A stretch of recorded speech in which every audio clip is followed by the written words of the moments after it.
Listen. You smell something? Welcome to T-Bone's Best of Roanoke show. Music, comedy, and conversation featuring HB, the Honey Badger. Honey Badger don't care. Now, on with the show.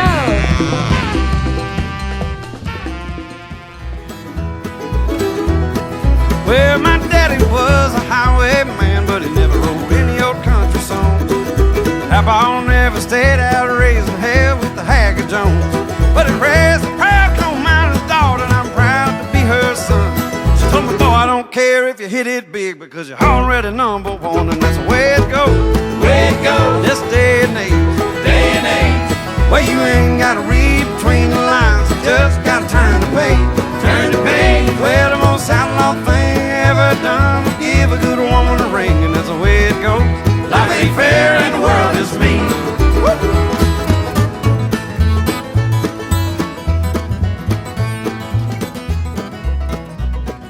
You ready, HB? I'm ready, T-Bone. Are you ready, Jeff? Jeff Todd. Yes, sir. All right, let's go. This is Radio Free Roanoke, and this is episode number 92. T-Bone's Best of Roanoke show. This is Jeff Todd, owner-operator of Roanoke Mountain Adventures, RMA 806 Wasena Avenue. Yes, sir. You got it. All right, and I saw on your website last night, Jeff, Roanoke is the East Coast mountain biking capital of the world, or so, something close. Tell us about that. Why is this a mountain biking area?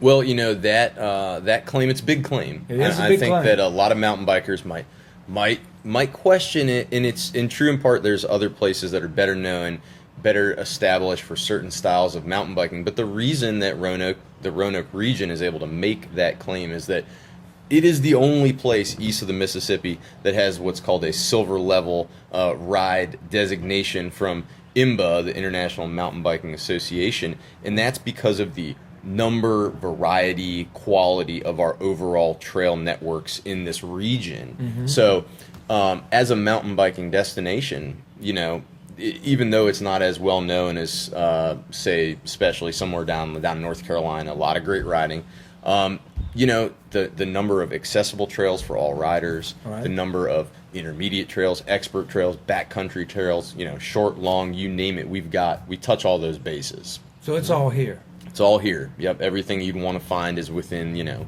this general region, right. And we have the most of it. You know, the bulk of it, I guess, is you know, right around Roanoke itself. So, tell me about this. Carvin's Cove. There's a trail, right? Bike trail. 60 miles. 60 of miles. Trails. All right. Yes. Explorer Park's got some trails. Yes, and more to come. Yep. More to come. And then this weekend, someone picked up my son and said, "Hey, let's ride up Mill Mountain." Oh, yeah. Mill Mountain, you can see it from just about where we are right here at the shop.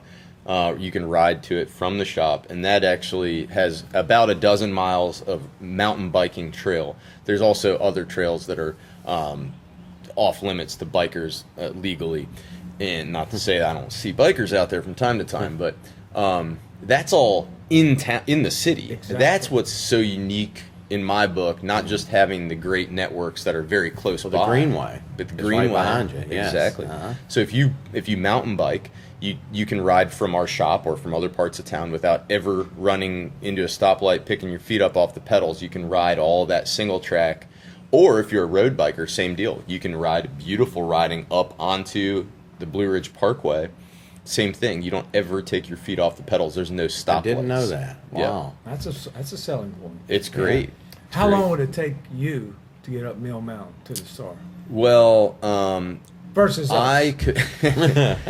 I have advanced to the point where I'm at least like an intermediate rider. I don't claim to be a racer by any stretch. There's a lot of people who be quite a lot faster than me, but I can do a nice mountain bike ride to and from the shop to the Star and back in under an hour without really, trying too hard. Yeah, that would be a normal run. So that kind of accessibility is what makes Roanoke really special, because that also means if you're visiting, you can be, have breakfast, go on your mountain bike ride, and roll right back into town to a brewery for lunch, Bam, bam, bam. Exactly. Wow. And never have to throw your bike in the car, obviously to go out to Carbon's Cove, you might do that. If you want to go to one of our more backcountry riding that's in the area, you're going to have to do that. But it's cool to be able to do at least a couple rides just right out of the city. That's just very unusual. And people can take off, like you said, right from here, Jeff. And on the way over here, HB read a comment. It was a bike rider. He said, I came in from Colorado,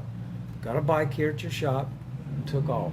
Yeah. Great service. Being able to do that, there's some places where you could, that are like lift served bike areas, like ski resorts that you can rent from the bottom and kind of roll out. But as just like a general destination, us being here on the, right on the verge of these trails, or a short drive out to Carbon's Cove it's a really nice spot. Yeah. Okay. Well, I can hear the Roanoke River right behind us. Absolutely. Tell us about your shop here, Roanoke Mountain Adventures. I think you're a fairly new owner-operator here. I am, And congratulations on Thank you. that. But tell us about the setting here, where you're located, what you offer. Yeah, so in addition to the bike rentals, and we do road bike, mountain bike, and then our Greenway bike just for cruising around town. So we rent all those things. And we also rent, and this is of course primarily in the summer, we do kayaks and tubes for people that just want a little more casual float. And we'll just bring them up, and you can float right back to our shop. Or if you have some experience paddling, the Roanoke River does have some light rapids, enough that it's not a good first-time kayaking option, but also enough to make it fun if you are a kayaker. We'll take you up a little further up to Salem, and then you can float right back to the shop. In a kayak. So y'all In a do kayak. that. You'll run somebody to Salem, and they get how far is that back to your shop? The paddling time is highly dependent upon water levels, but it's like 8 miles or so. Okay. So I've done it in an hour and a half without not racing, just kind of paddling, but the water's up a little. But sometimes it can take people up to 4 hours when it's kind of just at the cusp where our cutoff is on the low side. So and it's dependent on experience level, ability level, and then just, are you paddling or are you kind of just kicking back? So we do all kinds of, have all kinds of different folks come through with different ideas of what they want to do. As long as you can do it safely, respect the equipment, we're happy to work with you to, make it work and make it a good day out. Well, Jeff, I got to start at base camp if I'm going to do this river stuff. So tubing, I would like to get an inner tube. I remember that from my childhood. Yes. So you would take me to somewhere, put me in the water with an inner tube, and I won't physically put you in the water. You'll have to get yourself in. I got to get my own feet wet. And then I would float, and then I would float to where? Here? Yep, exactly. Yeah, same deal essentially as with the kayaking, same stretch of river, just wouldn't go up as far. Okay. If you went all the way up where we put the kayakers, you'd be out there for a long time. You would not be happy when you got back. You're just floating. You're just floating. It's just a slower trip, but that can be fun too. Yeah. And some people will spend 4 hours out there because they bring lunch and they find a spot to pull over and hang out. Okay. Or some people will kind of let the water take them back. Or we also have a shorter put in if the water is real low and you don't want to be out there for all day. So there's a bunch of different options. Okay. And again, it's one of those things that we kind of wait to see. Who's coming, what the weather and water conditions are like, and kind of work together with the people to make sure they have a good experience. Cool. But we typically will go put in up at Bridge Street, which is the current end of the Roanoke River Greenway. All right. Eventually, it's going to all connect. So you're going to be able to go from Explore Park down in the county all the way out to Carbon's Cove on Greenway, which would connect kind of all of our trail systems and obviously there's a lot of property things and practical matters that need to be sorted out, but that's, I think, clearly in sight to happen in the long run. So. Okay, so you got easy access to Roanoke River. While we were waiting to interview you, you were talking to a customer. You had very busy in there. It's very neat. And you were talking millimeters or technical stuff about gear, I guess you sell. Yeah, bicycle people. in that So case. Tell us what you sell in there. Yeah, and actually this shop started as primarily a rental, outfitter, but the Consignment, we introduced Consignment, or I shouldn't say we, the prior owners who I work well together with and we're good friends and have really enjoyed this transition process, but they introduced the Consignment business, and that's now really the bigger part of what we do down here is we sell used outdoor equipment of all kinds. If it's something that you could buy at an REI or then we also kind of are we'll go into like fishing, hunting type of stuff that wouldn't necessarily be more in the outdoor recreation, the little different side of the outdoor world. But anything in that world, outdoor recreating, we don't do stick and ball, we don't do baseball and soccer and all that. But if you're gonna play outside, running, biking, hiking, camping, fishing, hunting, we cover all that stuff, and we have hundreds of items a week come in or go out the door. We sell a lot of stuff, so at any time we probably have about 1,000 or so items on consignment. So, and it's always changing. Right. So that's what's fun about the shop. That's why I loved it before I bought it. Is that you can come down and you never know what you're going to find, and there's always a good selection of jackets and outerwear and active clothing, as well as all kinds of equipment. So a lot of bikes. We're starting to see some kayaking stuff come in. We get that those have been in high demand.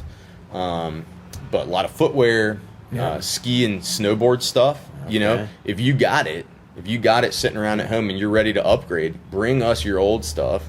You get 60% of the proceeds, or even more if it's a higher value item. Right. All you got to do is drop it off. It's an online system. It's fun and easy to use, and it's great to get that stuff back out there and get it back in use. So if I've got something in my closet I've grown out of or I've graduated from, hey, I can bring it here. Yeah. And we're all winners. Exactly. I walk through your shop, and it's huge, and it's got a lot in there. So I understand 1,000 items easy. Yeah. And I like what you said. It would change almost every week is what's That's right. available based on what people bring What comes in. And I didn't know, as a customer, I didn't fully appreciate till I bought the shop, because of the prior owners. They wanted it to keep going, so they approached me as a customer because they thought I would keep it going, and that's what we're doing, because it's just a great resource for the community. But I didn't realize just how many items came through that I didn't even know were in there, because I didn't come down here enough, and I came down here a lot. But it's there a lot of good stuff that comes in and goes out on the floor, and if you stop in, just make a quick swing through, you can find stuff that if you weren't here you wouldn't even know was available for sale. So it's a lot of fun, especially since you can buy something new, you can bring in an older item that replaced it or something, so it's a great way to just keep stuff moving through the community. Maps. Do you sell maps of the area? Yeah, we have a selection of the kind of main outdoor recreation areas like National Geographic maps, and I'm glad you asked about that, because one thing we're really looking to build out is our selection of items just like that. So essentials, this kind of thing like that we don't have a big single outdoor store here in town now that Backcountry has gone out of business. Right. We do have some other great shops, and we respect and appreciate what they have, and bike shops and walkabout outfitters, and right. But we're looking to stock and carry some stuff like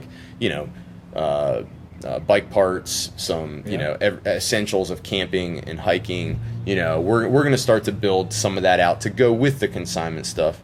So you work on bikes too. If I got a problem with my bike, it's something not shifting right, you know how to adjust it. Well, I don't personally necessarily. I mean, I'm a hack mechanic, but no, I would not charge you money for my my bike work. No, you'd come back and be displeased. But no, I mean, we have a mechanic on staff. But not a full-time mechanic. So, most times with most issues, we do refer people to local bike shops. Okay. But we are able to help some people out, especially there's been so much demand for bike work. Yes. So, our mechanic's first job is to take care of our rental fleet. And then we have some projects usually that we're working on one way or another, to stuff that we want to sell, or sometimes people bring us a bike that's a nice bike but needs a little work, and it might be worth it to do that work to then get it out for sale, stuff like that. But we are able, if you have a bike issue, you're more than welcome to stop in, especially if you're not sure if it's worth repairing or what my other options would be. Should I sell this bike? We talk to people quite frequently, and especially since we have our rental fleet, it's a great opportunity to be able to show you visually, like, well, you think you might be interested in some serious mountain biking. Well, this is what a serious mountain bike looks like. Oh, or yeah. maybe you want a road bike. Well, let's see. This is what it looks and feels like. Go ahead, climb on up. You know, we may not have what you actually are best suited for because our consignment inventory is always changing, but just like giving good advice to people and helping them. Yeah, but you have a lot in there though. All the various style of bike, I'm gonna say. Yeah. And clothing and the thermal wear and all Oh, that, yeah. All that jazz. stuff, yeah. Sunglasses. Yeah. And you know, last night when I looked up RMA on the Googler, you guys had a 4.8 stars out of 5. Nicest people we've ever had to deal with, above and beyond. The staff compliments were very high, Jeff. My two Appreciate questions. that. Yeah. Is it true? Are your Yeah. staff that good? Yeah. Well, you know, and that's another one of those things where we've only had the business, I say we, like my wife and I, for about 4 months now. But that was always my experience with RMA. If you go back a couple years, you'll probably find one of the reviews I left as a customer, because I just loved the business and everything about the way they handled it. You know, Right. just the whole business. I love the way that they do pricing. They're fair to consigners. They're good value. Yep. That's how I always felt about it. Right. And so my number one goal is to carry that forward. You know, you can't put a price on that as a business owner, having that goodwill and that reputation. Right. So there's a selfish interest there for sure, but also it's the reason that we're doing it is that we believe in getting outside. We believe in being active, respecting and caring for the outdoors, sustainability, and this business serves those missions. Yeah. And so we love nothing more than providing that kind of service, whether or not it means you actually purchase anything from us. You know, I don't want to hard sell you on something that doesn't quite fit. You know, that's not, even if it makes me a buck, even if there weren't, you know, potential for a bad review or something. Right. I want you to be happy and enjoy it, and you know, I think that's the way to make Honest business. and it's the right way to do it, and it's Yeah. the best way for business too. Yeah. Right. Frankly. Right. So Well, while we were waiting, we heard you guys interact, so we were very impressed. So well Yeah. done. appreciate that. And then you get a lot of customers from out of town. How would you rate how many people come from out of town? And what percentage? Do you have a sense of that? Yeah, it's a good question. I wish I had like a firmer sense of it than I do, but I think it's pretty easy to spitball. We have a lot of regular and semi-regular customers from in town, you know, in and around the Roanoke region, and so that would be, you know, people that maybe as far even as like a Harrisonburg. I talk to people okay. that are like, Yeah. oh, I come in every time I come through town, you know, maybe once a year. But then you also get people that are just a little bit outside of town here that when they come through, they might come in once a month or a couple times a year. And then we have people like I used to be who are in here almost every week to take a quick spin through, because it's also just a great place to like start your bike ride or finish your bike ride. We got great restaurants and It food is, right yeah, here. it's The a great Rock Gym's place. here, so it's a fun. You know, we got a coffee shop, great new coffee I can shop. smell the coffee. Yeah, now. and the Wasena neighborhood is an awesome spot to visit if you're interested in doing that stuff anyway. So a lot of people will come through, but I would say it's maybe like, you know, a third of each of those two buckets. So like our regulars, our semi-regulars, and then our out-of-towners, because a lot of our rental business comes from people visiting, particularly during the summer, tourists, you know, a lot of regional tourism coming through Roanoke looking for something to do. And so and a lot of those people come in and they're like, oh, I came here to rent a bike and I didn't know you had this awesome shop. And they're super excited to find some great deals in the shop also. Yeah. So it's a nice mix of all those things. Roanoke is a destination for this kind of outdoor Yeah, stuff. increasingly so. Yeah. And again, I think that accessibility, you can come down 81 or up 81 if you want, but you also can come down the Blue Ridge Parkway. We're right here, and our trail systems are right in town. And it's nice to be able to go out on the trail and come back and you got a cold beer waiting for you Yes. almost. So I'm with you on that. yeah. Well, now you guys, you've just, like you said, you and your wife just took over about 4 months ago. What's it like being an owner of a place like this in the middle of a pandemic? Well, we're very lucky, and you know, I'd like to take credit for it in that when we thought about it, we hypothesized, you know, gosh, this feels risky. Yeah. I mean, I'm not a small business owner historically, so this is a first-time thing, and it seems like a risky time, and I guess it is. But you know, we said, look, people are going to want to be outside. They're going to want, you know, you can't go to another country. A lot of people aren't comfortable flying even within our own country. Right. So maybe with the regional tourism that is good for Roanoke, Roanoke, we're not bringing people in from, Europe or something, right? Mostly regional tourism, looking for a long weekend. Those kind of folks, we thought maybe we'll see a good volume of that kind of traffic, people get in their car. So, Roanoke's a great place to visit during this time because there's a lot of space here. You're not jam-packed together, and it's outdoorsy. So we hypothesized that would all work well, and it has. Okay. So but partially just luck in a business we believed in that has continued to be a good business. But and the other good thing too is our shop is it's a not an enormous shop, and it's also not so small where we're going to have large numbers of people gathering at any one time. So it's kind of, usually there'll be a couple people in the shop at a time, and it's busy, but it's not busy like slammed, everybody waiting in line or sitting down in one place. Gotcha. So we put an outdoor desk out here so we can help serve people outside if we want or need to. All right. We have definitely require masks in the shop. Yep. We have we're running our shuttles, but only with one group at a time, so we're not having multiple groups in our van. And we'll roll the windows down. Everyone wears a mask. So our business has been able to adapt to it, and I think as best we can do so very responsibly and respectfully to everyone.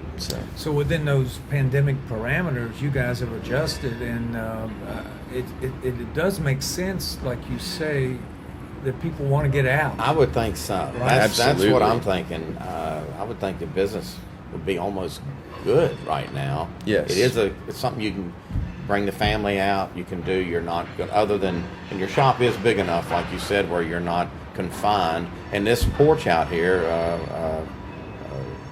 covered area, is big enough where you can easily distance and deal with what you have to do to rent a bike and get out of here and get back in. And Yep. it looks easy to me. So yeah, it is. And some people, for whatever reason, you don't want to, or you can't put a mask on, or you are not comfortable going in the shop because you are really trying to be careful and don't want to be around other people in an indoor environment.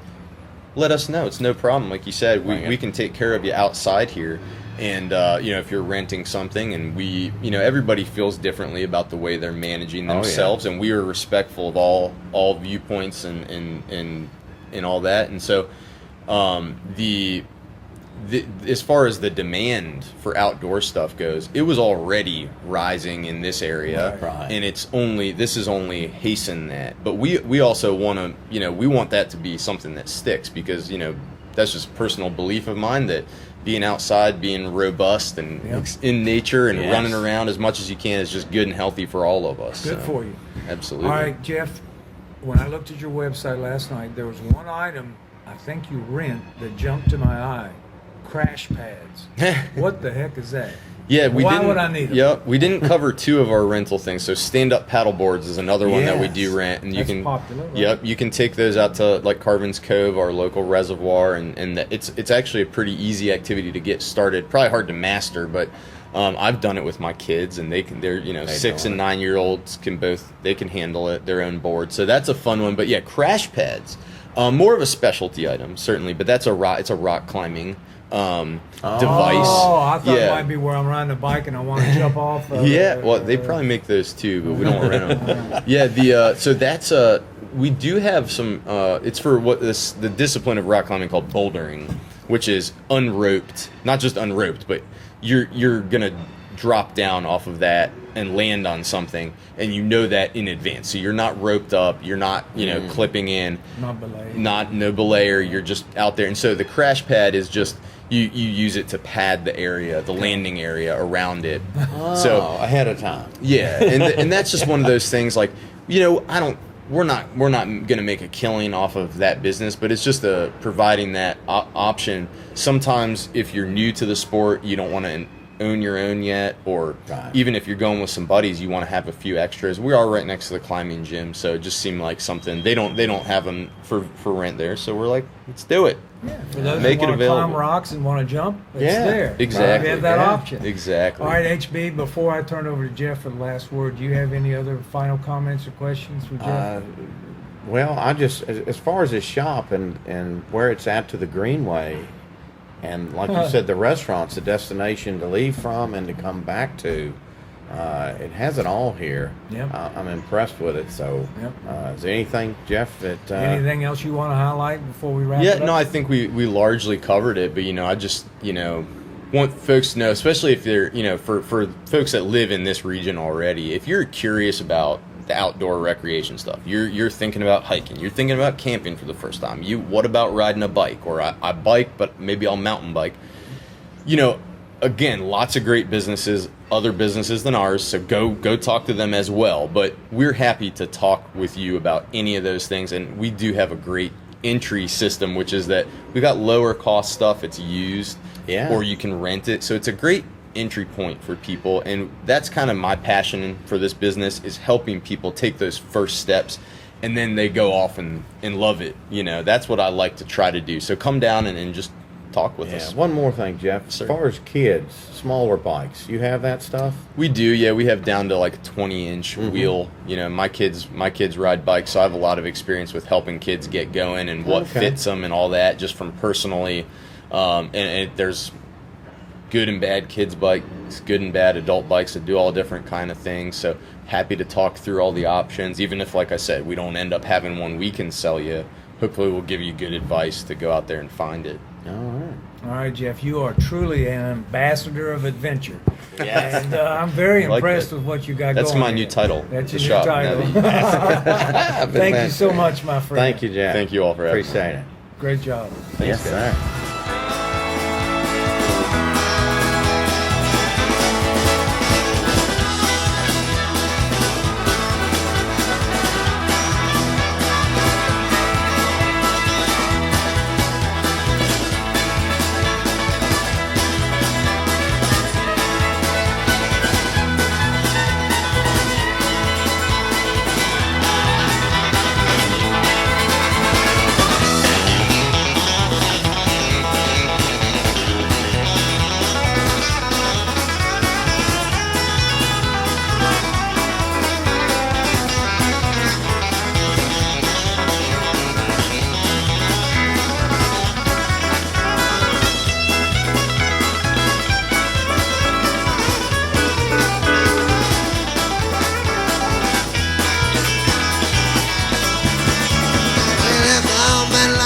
They made them get away.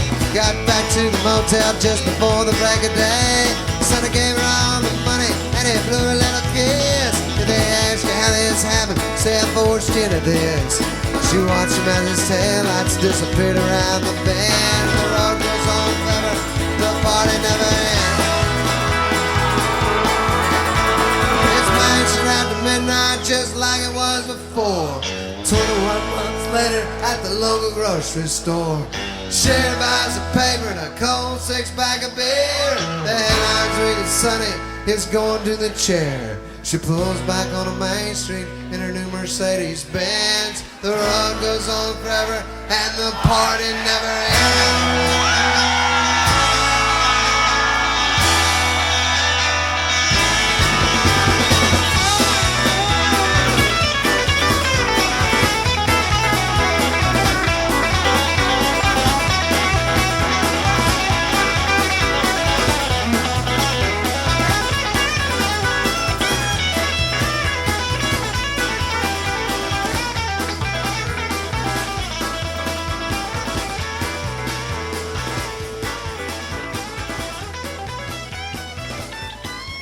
And thanks, JT.